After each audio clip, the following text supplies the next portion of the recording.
Real, and welcome to the What's Your Perspective podcast, an open-ended podcast that welcomes all perspectives. This episode is going to be really heavy. A lot of substance. I just hope I don't ramble, like seriously. We're only a week into 2024, and it seems like the world has basically blown up already. It's in shambles. There has been so much going on, from Cat Williams to a man jumping over a judge's podium, aliens in Florida, shape-shifting alien, a lot. Like, there's been a lot that's been going on. And honestly, whatever you believe in, I'm pretty sure they're coming back this year. So brace yourself. And it's only day like 8. That's crazy. But of course, you know, I'm here to provide my open and honest perspective on all of it. So let's get into it. So I'm just gonna start off with the interview that did numbers 4 days into the new year, okay? The Cat Williams interview. Okay, it's a lot to unpack in that interview, but I feel like I'm gonna just make it not necessarily generic, but just general in a sense, because he touched on a lot of stuff, like a lot. That was a 3-hour interview, baby. Yeah. But yeah, Cat Williams interview. So I'm just gonna start with Cat Williams interview. And honestly, I understand why he's getting hate, because it's people that disagree with him. Whatever, that's life. But all that man did was tell Shannon Sharpe his truth from his perspective. And at the end of the day, all of the responses that I have seen from the comedians that he spoke on literally never said he was lying. Like, nobody said he was lying. They was just like, oh, people always have my name in their mouth, and oh, a clown's gonna be a clown. That's not telling him he was lying. That's just you not being able to respond because somebody was telling the truth. Right. But I also honestly believe that there aren't many people in the world that can stay as genuine in themselves as he is. You know what I'm saying? There are a lot of people in the world that are able to be genuine. I don't know what just happened with my mouth, but I don't think people understand how strong you have to be, no matter what the topic is, to come out and tell your truth and your perspective. So yeah, I think that speaks for itself. And he had to be saying something important, because the interview had 12 million views in 24 hours. 24. That's insane. That's crazy numbers, crazy work. I don't even know the last piece of media, last piece of culture that went up that quick. Like, that's insane. That's literally insane to me. But I also think, like I said, by people's responses, he was telling the truth regarding like the idea of success in Hollywood. And also, something else I was thinking about is there's a reason why he was like silent for so long, because I really should have fact checked this, but I'm not sure when the Ricky Smiley interview came out with Shannon Sharpe, but obviously it was probably a great amount of time prior to Cat Williams getting on the show. So with that being said, if somebody wanted to go out of their way and speak on something, they were so pressed about it and they wanted to lie so bad, it would have been done. That's why those people came out with those responses so fast. Cedric the Entertainer, everybody, Steve Harvey, like literally. My baby Cat Williams wasn't pressed, and that's why he took his time with the interview. And he was also very, very composed and very, very calm. Like, I've heard people try to say that he smokes crack and he's on drugs, and even in the interview, he was like, what drugs did I do? I've been 145 pounds for the last 30 years. What are you talking about? I've been 5'5" since the 3rd grade. And when I tell you, I was screaming, like I was crying off that. But I mean, look at him. He literally is the same size. Like, come on. Like, come on. But yeah, no. I think there's definitely a lot of truth in what he was saying. So yeah. But something that Kat said that made me think was everyone's, or like the majority of people's, Hollywood rise to fame, and how it was like demonic. So the whole thing, like the whole narrative, I guess people try to push is like you have to essentially like cross dress and stuff like that to like obtain some type of success in Hollywood. And I mean, I can't attest to it. I'm just, sharing my perspective. But at the end of the day, I do think it's kind of odd, like, people that have like cross-dressed in the past or whatever are very successful to this day. Like, you can literally run it back. I ended up finding this article that had like over 50 actors and actresses that cross-dress, and the majority of the list, like 80-20, was very successful, and to this day they're very successful, like world-renowned names. So I mean, I don't know, it's funny because people only really talk about men cross-dressing and how that's so bad and this, that, and the third, but there were women on that list. So it was just interesting to me. And I kind of thought about the fact, or the question of why, like, Hollywood likes to, I guess, like, push like a LGBTQ plus narrative, which is nothing wrong with being gay. I'm actually, I'm an ally. I'm not gay, but I am an ally. I support y'all. Y'all be who y'all are. Be yourself. Be yourself, babes. But at the end of the day, I do think it's odd that narrative is pushed, especially in Hollywood, and the first like gay film wasn't produced till like the 2000s by Hollywood. So I think that's really no, actually it was earlier than that. It was like in the 60s or the 50s. It was like alluding to that, like alluding to sex and all this other stuff. But I literally went in a loophole trying to understand the rationale behind like why being demonic and all of that like relates to the LGBTQ plus community. I understand it's in the Bible. I get that part. That's not the part I'm confused about. I'm just confused about why like Hollywood is supposedly trying to push that narrative. That's just what I'm trying to understand. I'm not trying to hit this mic like so bad, but yeah, that's just what I'm trying to understand in totality. But something that is literally always brought to my attention is the story of Lil Nas X, and how everybody in high school, like at his school, that went to school with him, was friends with him, said that he was not gay. Like literally said that man was not gay. But he did a literal 360 shift once he got famous.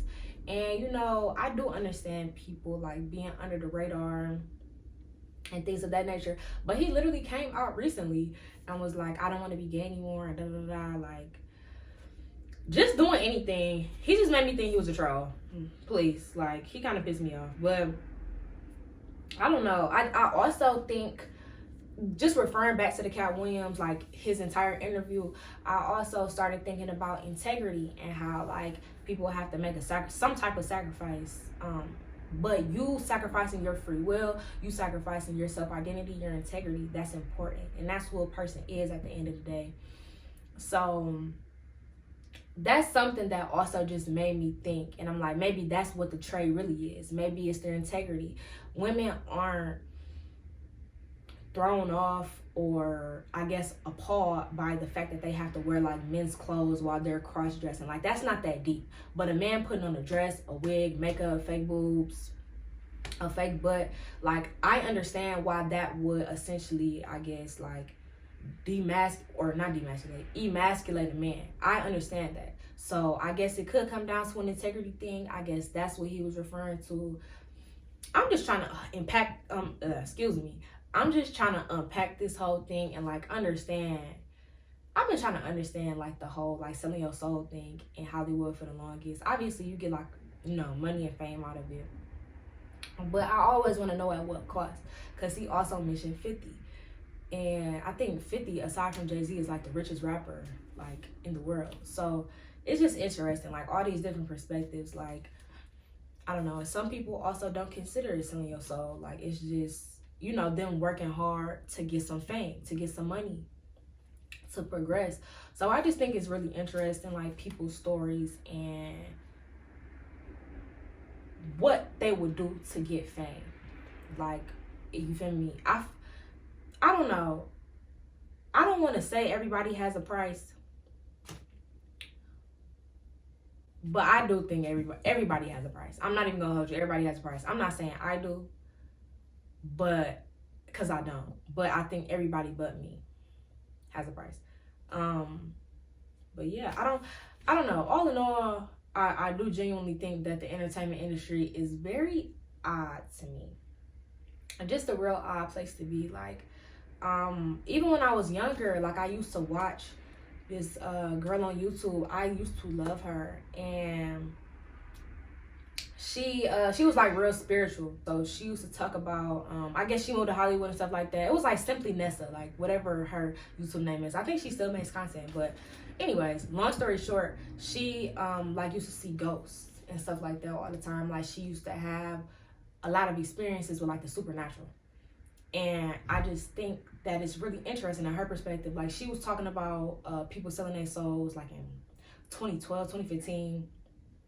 When she had went to Hollywood. So I just think it's really interesting. Like crazy work. Crazy work. Selling your soul is crazy work.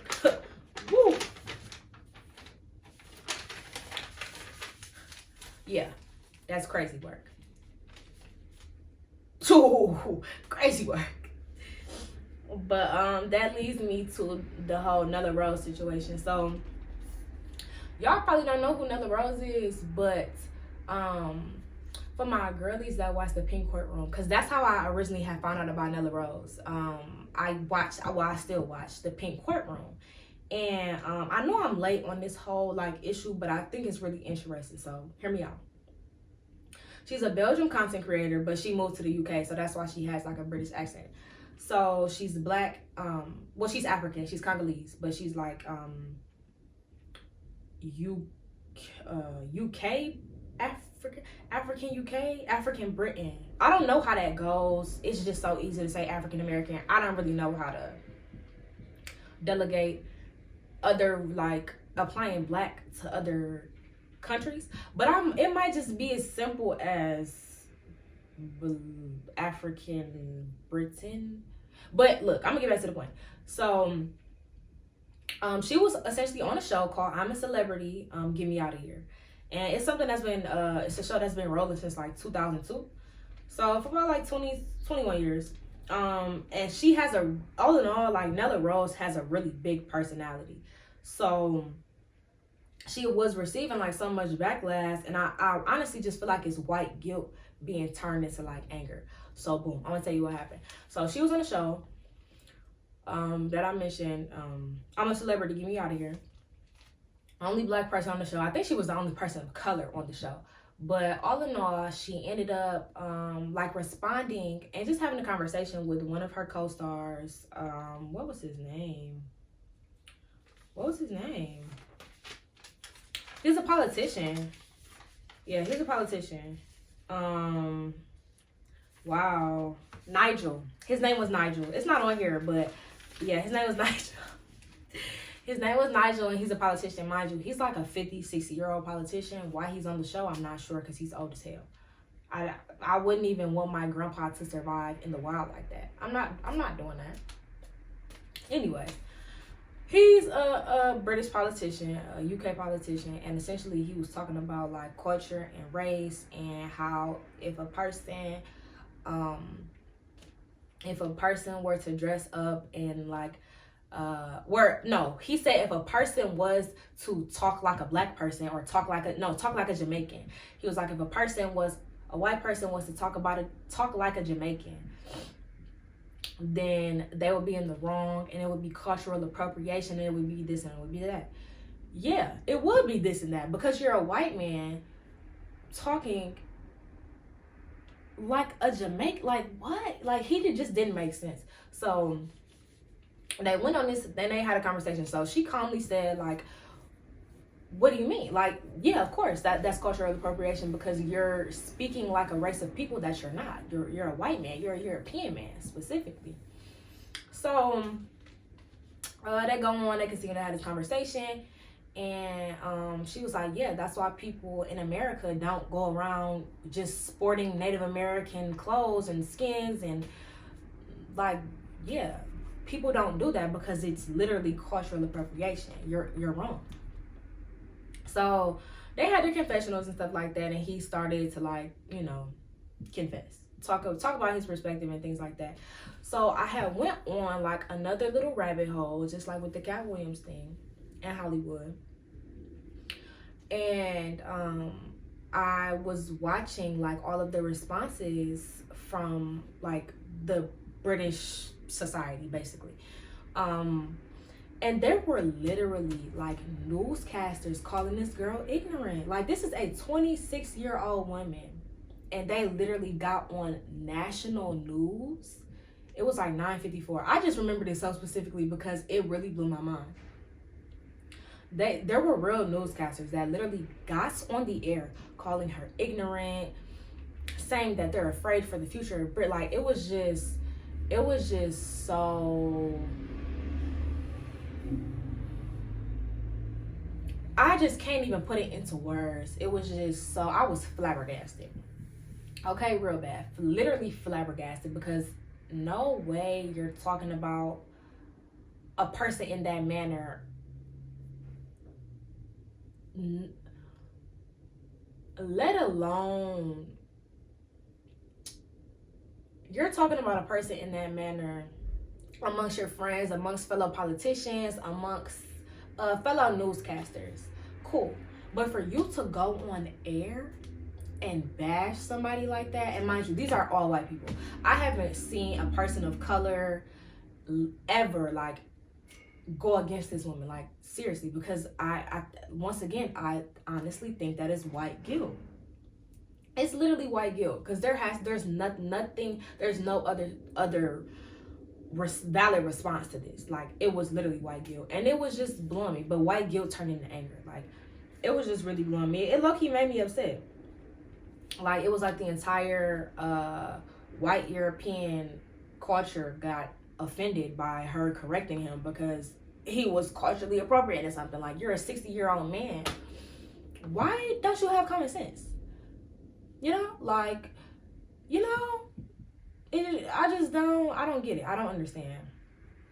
And you know what? Maybe it's not for me to understand. So I'm going to move on.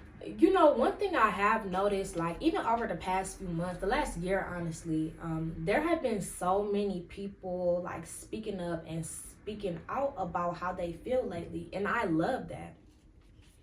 And it also seems like there has been, like, a cultural shift in, like, Black people standing up and, like, standing on their 10 toes, standing on their values, which is something I love as well.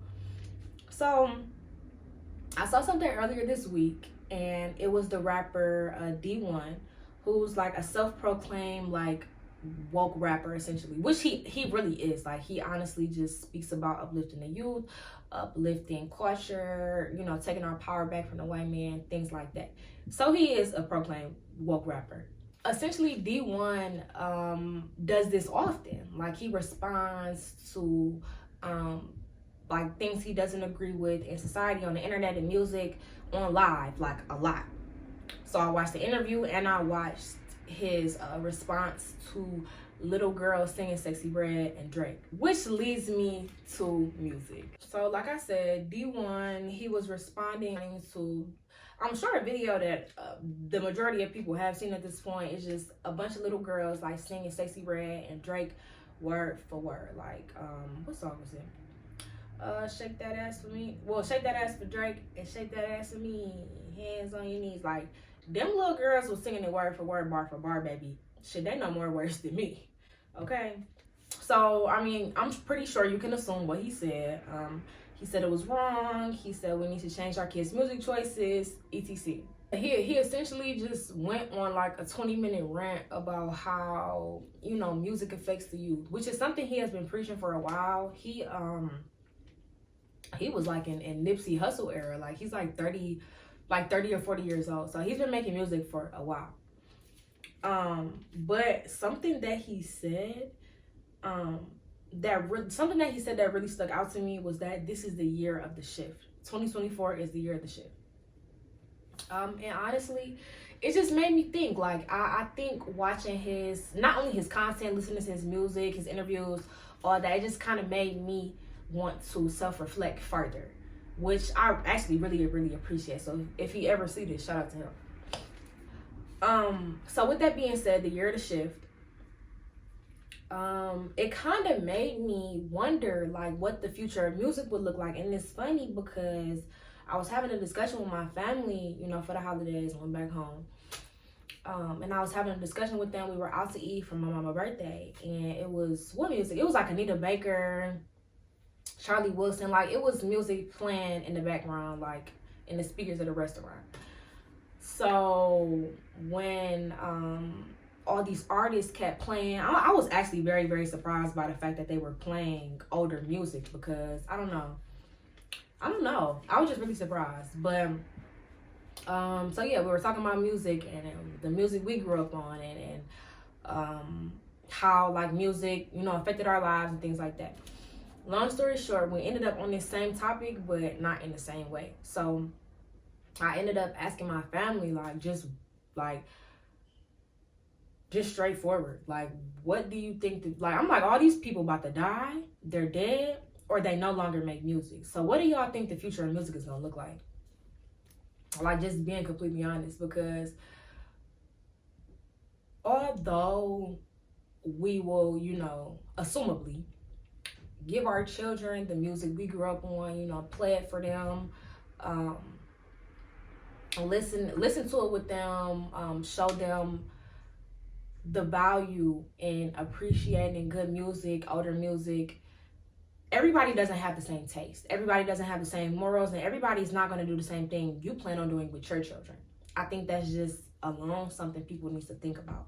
But all in all, they were like, oh, this music isn't going to die. Like, one of my cousins, he's like 30, 35, something like that. So he was like, I mean, my mama showed me the music from like what was it? He said like TT showed him the music on like the 50s and the 60s and 70s. Because I think he was born in the 80s, right? Yeah, I think he was born in the 80s, like 89. So I'm going to show my kids the music from the 80s and 90s. He kind of answered my question. That music, that era, that 60s, 70s, the funky town, all that music is going to diminish, because no one is going to share it with their kids, because it's not their era. It's not their era. It's not what they grew up on. And that's what I kind of want people to think about, like the actual future of music and what it will look like. Because at the end of the day, just being honest, if our kids, well, I'm not having no kids, but if my generation's kids are raised on Sexyy Redd, raised on Ice Spice, you know, MCs like that, or rappers like that, artists like that, then of course they're gonna show their kids that. Like, what? So that's gonna be the future of music. Like, come on now. No matter what I show my kids, no matter what my friends show their kids, everybody has their own preference. So at the end of the day, I do think that this will be the year of the shift. And you know what? One more thing. I got Rick Ross's take on music, essentially. So if you know who Rick Ross is, if you listen to Rick Ross, if you've ever watched his interviews, he does pay homage to Hov, Tupac, and Biggie a lot, because that's what he was growing up. That's what he grew up off of. And according to him, those are black men, the first black men that he's ever watched get money. Like, get real money that was legal money, that wasn't drug money. And he watched some of those people, or, you know, the majority of those three, go from like making street money to making legal money. So, you feel me? That inspired him to be able to do it for himself and become Ricky Rose. You know what I'm saying? So I think that's important, because that also makes me think about the future of music even further. Because if people feel like, to this day, even people in my generation feel like Hov, Biggie, and Tupac were the GOATs, the best MCs in history, then what or who is our generational Hov, Tupac, and Biggie? And will that ever happen again? You know, there is a thing called generational talent. So it's just like something I think about, because I cannot, to this day, I can't say that anybody is our Hov, Biggie, or Jay-Z. I could say it's J. Cole, because he's like in the middle of two generations. But I don't know. Maybe he is. He might just be, honestly. But I don't know. It's just something that I kind of think about a lot. And honestly, I don't know if it's the fact that people are just more open, or if people are actually open in their music, and then people like older generations label it as like being vulgar. There is a certain way you can deliver stuff as an MC to make it like it's like not vulgar or whatever, but if that's your story, then that's your story. You can't really knock it. But at the end of the day, I don't think that we're gonna be the generation to like end good music like at all. I feel like we actually produce a lot of good music. I just think that a lot of people kind of focus on the negative. That's just people in general. But coming from like my perspective, there are a lot of great MCs out there. Are they getting as much traction as they should? No. I don't necessarily think that like drug dealers and pill poppers and like violence is something that will ever go away. Therefore, that's somebody's story. So it's never going to go away in the music either. But at the end of the day, when it comes to kids, when it comes to like our hypothetical like future,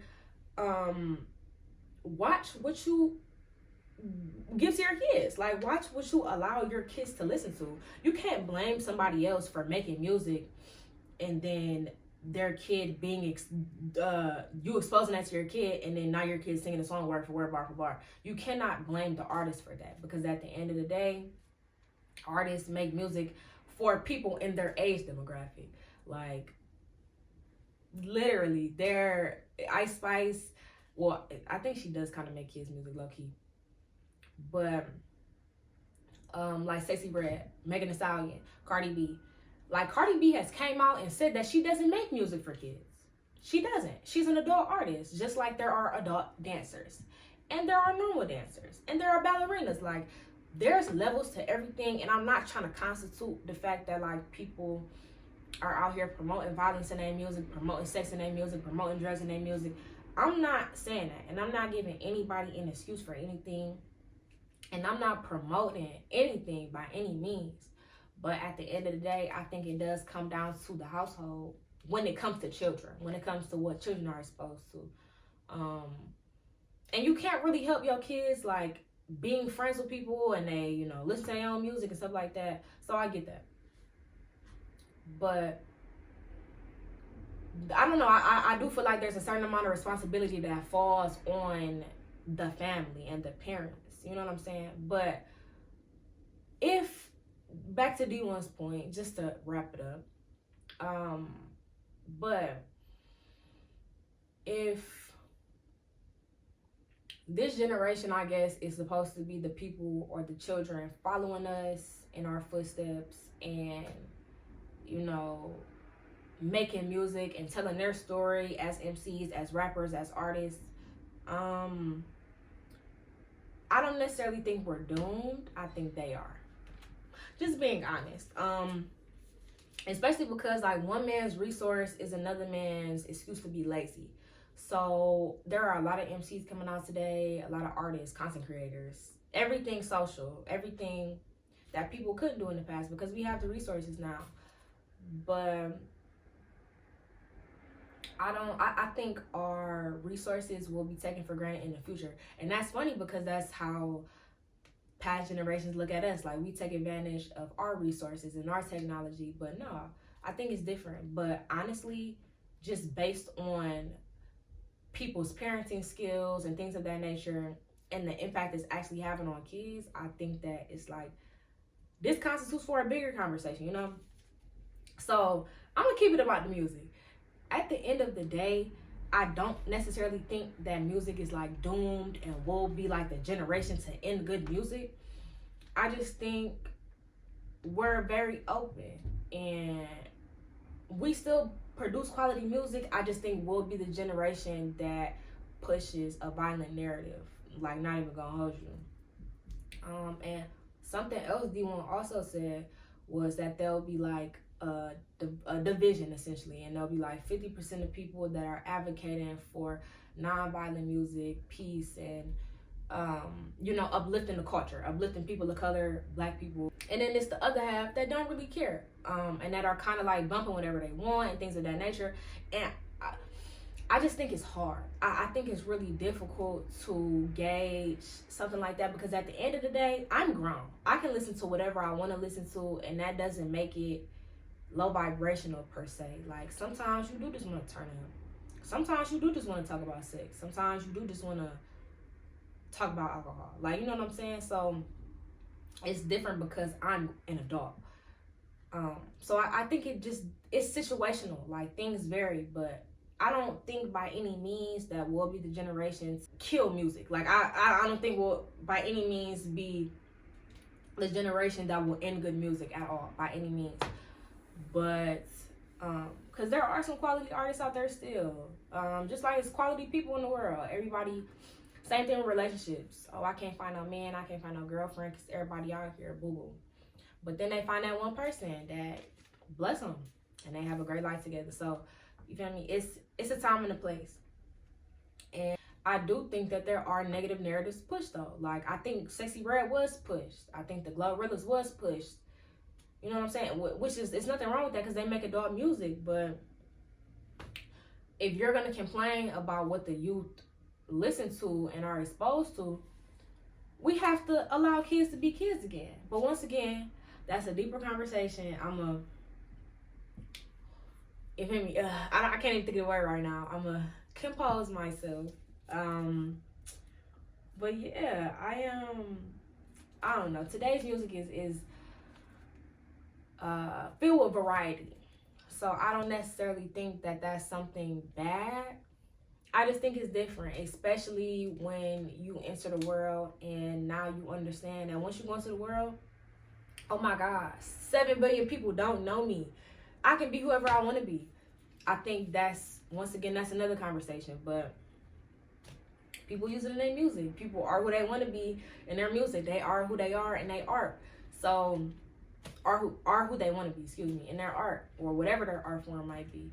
I just think it depends. It's a lot that's situational, and that's why I seem so controversial all the time, because I see every single side. But all in all, I do not think by any means, once again, that will be the generation to end good music. I just think it's going to be a wider variety, and the negative connotations, the negative music is what's going to be pushed. Just being completely honest, especially if it has to do with Black oppression and Black people looking more,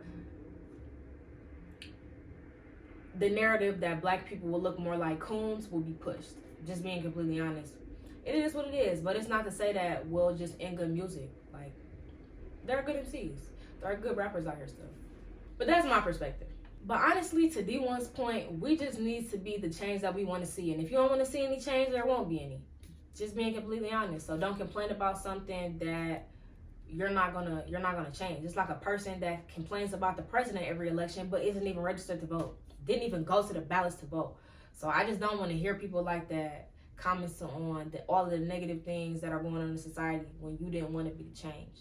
Especially if it starts with something like music or the youth, like the foundation of everything. So that's that. But with that being said, these are my top 5 underrated artists, woke edition. You heard me right, woke edition. So I'm gonna start with Dimitri Wiley. He's a Chicago artist. Wiley, my bad. Well, I said Wiley, but whatever. He's a Chicago artist, and he's like a mix. I feel like his music is like a mix of like R&B and rap, but very soulful. It's very raw, very emotional. And he talks about growth and heartbreak, which is something I appreciate, especially when it's coming from a man. And that's why I think like the few Jay-Z songs that I do listen to, the few Hov songs that I do listen to, are very raw. He shares his emotions, and I appreciate that. Like I said, especially coming from a man, where a space, especially in rap, a space where men feel like they have to be like sheltered, and they gotta be hard, they gotta be tough, they gotta be hard body all the time. So that is something that I really, really appreciate about Dimitri Wiley's artistry. And my favorite song by him is actually 2. It's That Deep or More for Less, and More for Less. So next up is gonna be Woody Smalls. And he's actually a Belgium artist, which is something I would have never known. He just looked like a black guy, which he's probably African, but yeah, I don't know. He's or Congolese, like Nella Rose. Interesting. But yeah, I think he's a really dynamic artist, but he does spit the truth or like his truth. I just love his vibes, and I don't know if it's the beats or not, but I don't. Yeah, I really do like his vibe though, and the beats he uses, and the fact that he'll tell his truth or tell his story on a very upbeat beat, so it doesn't seem so sad or like I think people really equate like woke music to like sad and depressing music. Nah, I think it's just raw, and a lot of people aren't prepared to hear that. So I like that he does like put his own spin on it and raps on like a upbeat beat. Um, my favorite song by him is Champion Song. Next up is one of my favorite artists on this list, Deontay Hitchcock. He's an Atlanta artist, and I have loved this man's music for years. Do you hear me? For years.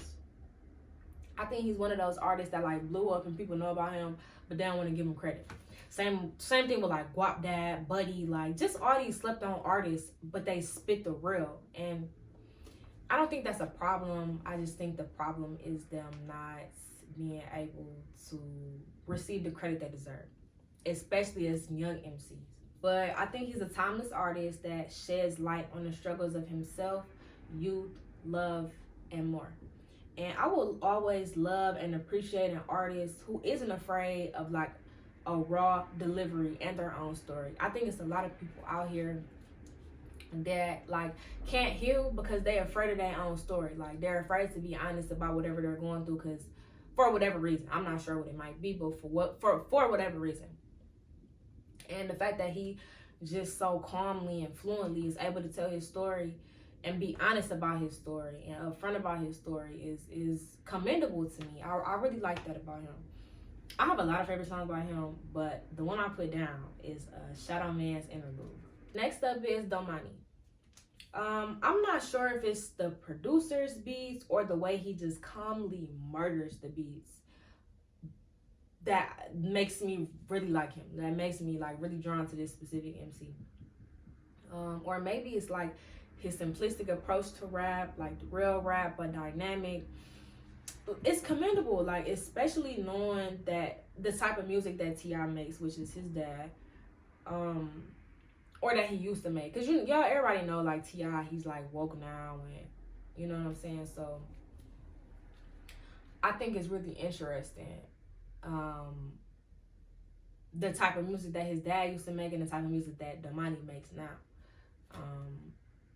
It could have heavily been influenced by like T.I.'s transition to being like raw and woke. I can't think of the word.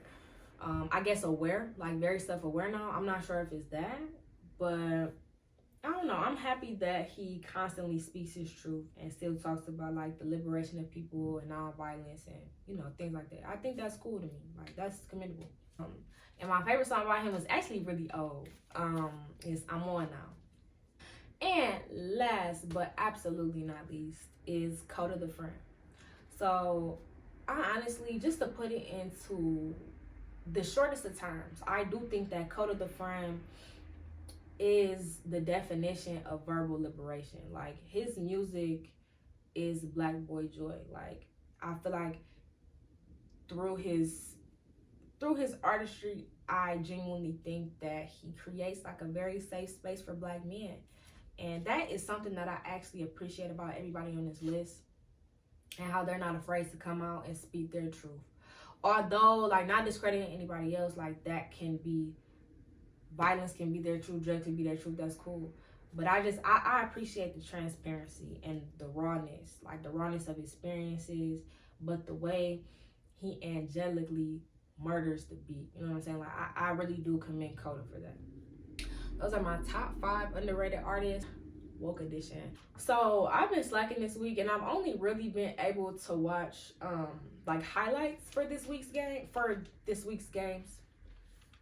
But I do know that Michigan beat Alabama, which has been real cool to watch.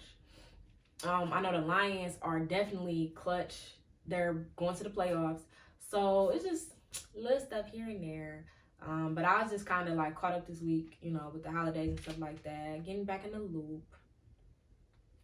things of that nature. But yeah, so, but of course, I have a perspective on the main NBA highlights of this week. And I'm not gonna lie, just overall, this is something that I just like kind of observe overall. The no look passes this season have been turned. Like, I'm like, how do they know? Like, how do they know they're about to? Cause I'm not gonna lie, when I was playing basketball, bro, like I could have literally got hit in my face with the ball. Like literally, I could have got hit in my face with the ball. So a no look pass, they were gonna have to undraft me. Like, no way. So I do commend them boys now. They going crazy. From Halliburton to Giannis and Damian Lillard, which has been a great combo this season too. Great to watch. But you know, but speaking of Giannis, I loved watching the dunk exchange between Giannis and Wemby. Yeah, that was raw. And I'm not gonna lie, I think the dunks this season have went crazy. I tried to like figure out through like multiple websites and stuff like that, because I'm not about to go and watch. I don't even know how I will find this information. I've been trying to figure out like who has the most dunks, like how many dunks people have made like in their career. And I've only been able to find like one. I think it was like Dwight Howard. He had like the most dunks in like history or something like that, which is cool. But where's everybody else stats? But I digress. Ja dunking on Wemby earlier this week was crazy too. He definitely added him to the list of big men that he's dunked on. Cause what, Ja only like 6'5", 6'7". Like Ja Morant not even that like tall for the NBA. Wemby is like 7'4". Like that's insane. Like Ja be dunking on everybody.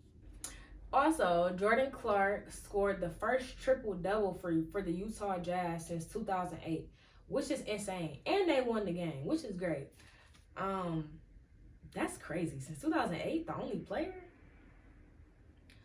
Do they need to consider who they're drafting? Like, I don't know. Maybe I'm like downplaying how difficult like national sports leagues are. But I don't know.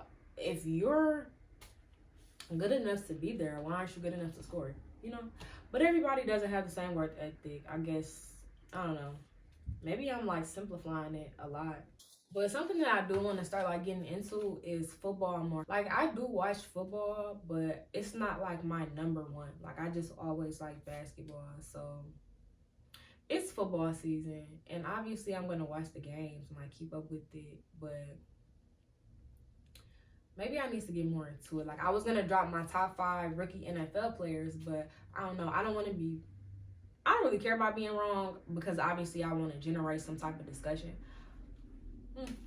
I don't know, maybe I do it next week, especially in honor of like the playoffs. I'm gonna welcome my top 5 NBA, my top 5 NFL rookies. I'm so used to talking about the NBA and the WNBA and the NCAA. Like maybe I need to hop in my football bag. Now, to get to the nitty gritty, regardless of what anybody thinks, this 2023 NBA rookie class is the best class that I had since 2017. Come on. The De'Aaron Fox, Derek White, Jason Tatum, LaMelo Ball, like, let's be honest here. Come on.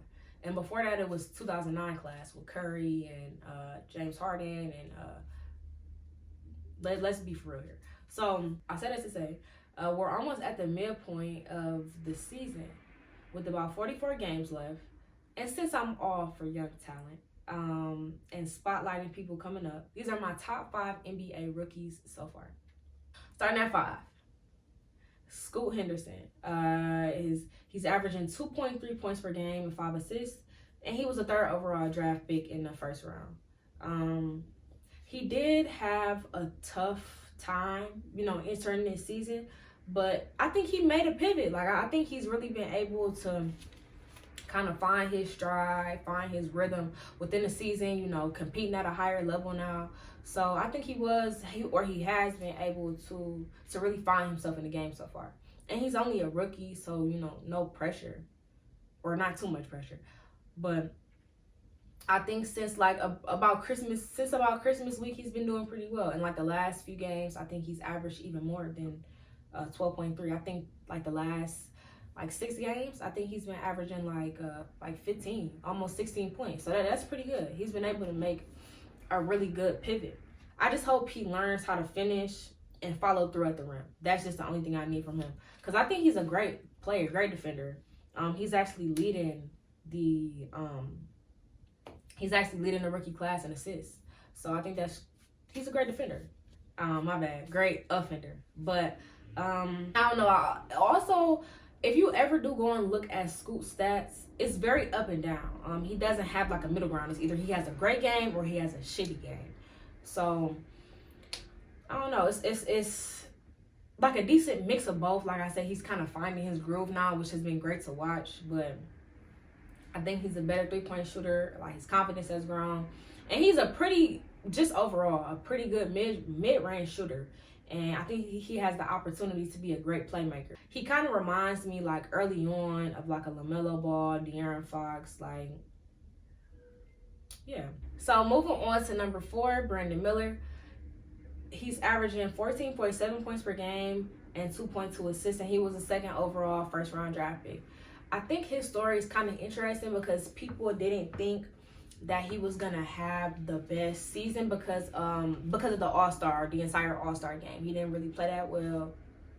So a lot of people thought Scoot was gonna beat over Brandon Miller, but I think he was either just having a bad game or he's put more work in to be a great player. But he's definitely, he deserves top 4 on here for sure. He had an encouraging start to his rookie season, like I mentioned, and I think that you can see the impact that he's having on the Charlotte Hornets. He's a pretty good defender with his 7-foot wingspan. So he's great help. He obviously still needs some work, but he is doing well. Miller has a promising career ahead, as he's included in the starting lineup with LaMelo, Bridges, Rozier, Hayward, and Williams. Miller is a 6-man, so that's really great, especially as a rookie. So yeah, I think he's a promising talent, and I hope that he continues to progress. Okay, so moving on to the part of the list that people just might completely disagree with, and I don't care. So number 3 is going to be Jaime James Jr. He's averaging 13.7 points per game with 2.7 assists, and he was actually a first round draft pick, but he was the 18th draft pick. Now look, he's above Miller off his work ethic alone, like literally off his work ethic alone. Watching him be an 18th draft pick and him moving up in the ranks so much and helping his team so much, helping the Heat stand out, assisting Jimmy Butler, assisting Bam, being able to be the point guard or even on the wing, just an offender that they needed. Like, being able to serve that team and take the heat off of Jimmy and help them actually win games. I think it's been something that's really cool to watch. I feel like his talent has also been pretty consistent throughout the season, which has been also really cool to watch. So I love that. Yeah, I feel like he's really been able to excel on offense since the start of the season. And like I said, I wasn't really expecting that, especially not because of the All-Star game and not partially because of his draft pick, but just more so about like the rumors that were circulating around him and his status while he was at UCLA still. He wasn't seen as like a franchise player at the time, which is really cool, like I said, to be able to watch him pivot and watch him grow and prove everybody wrong. His production as a transition scorer has been really benefiting him too. So that's been something that's been great to watch. I'm gonna finish this and I'm gonna provide my perspective on who could possibly win Rookie of the Year, or who I actually feel like is gonna win Rookie of the Year. It's not really a debate, it's not an argument. I know who's gonna win Rookie of the Year, and he's gonna surprise everybody. So moving on to my number 2. It's gonna be Chet Holmgren. He's currently averaging 7.4 points per game, 2.6 assists. And he's one of the best rookie defenders right now. And something that I was thinking about, I'm like, didn't he get drafted in like 2022? Like, didn't he get picked out the lottery in 2022? So I'm like, okay, is he still considered a rookie? Like, I've seen people, call him a rookie. Like, so I'm like, am I confused? Am I slow? Yeah, I had to look into it a little bit more. So he is still considered a rookie because this is technically it's his first year still like playing. So in 2022, he was a second-round draft pick, which is great. Like, it shows. I don't think he got a lot of PT last year. I actually don't remember what happened. I don't remember what happened, but he was probably just on the bench. He was a rookie, like, you know. So, but at this point in his career, I think that he is definitely starting to make it. He's doing surprisingly well this season. He's a great team player. He's a playmaker, and he is so talented. Like, he has a very talented skill set, and I think he's very well developed as a player already. And the chemistry he has with the starting five, or just honestly just with OKC in general, is amazing, and it shows on the court. I really think it's benefiting not only his game, obviously, but the outcome of games in general for OKC. He's definitely in the running for Rookie of the Year for sure, but it was kind of hard to put him at number 2. But I do have valid reasons as to why he's number 2. But moving on to my number 1. I know y'all already know. Y'all already know who it is. Come on. Well, my number 1 rookie as of right now is going to be Victor Wembanyama. He's currently averaging 19.3 points per game with 2.8 assists. He's currently leading the rookie class in points and rebounds. So I think he's averaging like 10.1 rebounds, which is tough. I mean, which I will hope he is. He's 7'4". So if you're not getting a rebound, what are you doing? Honestly, if you watch sports, even if you don't, I think we all know he's number 1. It was a tough call between Holmgren and Wemby, but he, like I said, he is leading his original at that rookie class in those 2 sectors, whatever. And he's playing very well in the Spurs. And I know a lot of people are trying to like discredit Wemby because he's on a shitty team, like the Spurs aren't that good, but you can say the same thing for John Morant. John Morant is on a team that's literally bottom tier, like literally bottom tier. But his talent prevails. Like, his talent shows through the shitty team. Like, literally, John Morant, their team went like, I don't know, like 20 something straight losses or 10 straight losses. And he came back and they won every single game since he's been back. So yeah, I think the talent is always going to speak for itself, no matter if you're on a shitty team or not. But like I said, he's playing very well in the Spurs, and it shows. And he's also a very dynamic player, being that he is a big man, but he's able to handle the ball. He's able to shoot the ball. He's able to follow through mid-range, three-point, and layups. Like, he's doing really well. And he's playing really well with vets. So I think that's something that is also commendable. And that's something I also noticed about Jaquez, sorry. Yeah, you gotta pay attention. You gotta scope the scenery. Like, he's been able to hang with the vets during his rookie season. So like I said, he's an amazing playmaker and a scorer. And it's gonna be a really, really tough call for Rookie of the Year. But I honestly, my perspective on Rookie of the Year predictions is, I think Jaquez is going to give everybody a run for their money. I think that man is going to win Rookie of the Year. And I think he's going to win Rookie of the Year because of his work ethic alone. And the fact that he is able to play so well with vets alone. I know that video of him shooting that mid-range on LeBron, I know he's going to, it has to be a screensaver. I know it is. I know. But all in all, I think that Jaquez is really going to surprise us, especially because we have a very decent amount of games left. And I think he's going to continue to develop as a player, understand himself more, learn the team more, learn the field more. And he's going to win Rookie of the Year. I have very, very high hopes for that. And if he doesn't win Rookie of the Year, I think that he's going to win MVP on whatever team, if not the Heat, whatever team he is traded to. So I definitely have high hopes for Jaquez. He's probably one of my favorite rookies right now, next to the twins, the Thompson twins, and Scoop. So yeah, definitely look out for them. Man, I like the fact that, I feel like I say this all the time, that the talent pool in sports has grown so much. And now we have such dynamic players that are able to, like Wimby, for example, able to serve as big man or appear as big man, but can play a forward or play in the wing. I think one day we're gonna have teams that like everyone is just dynamic. Like you can put everybody in the whole 15. Whole 15, 5, look, every quarter, and then put your starting 5 back in the last quarter. Like, I definitely think we're going to end up having some very dynamic teams with some very dynamic players. And I think the sports scene,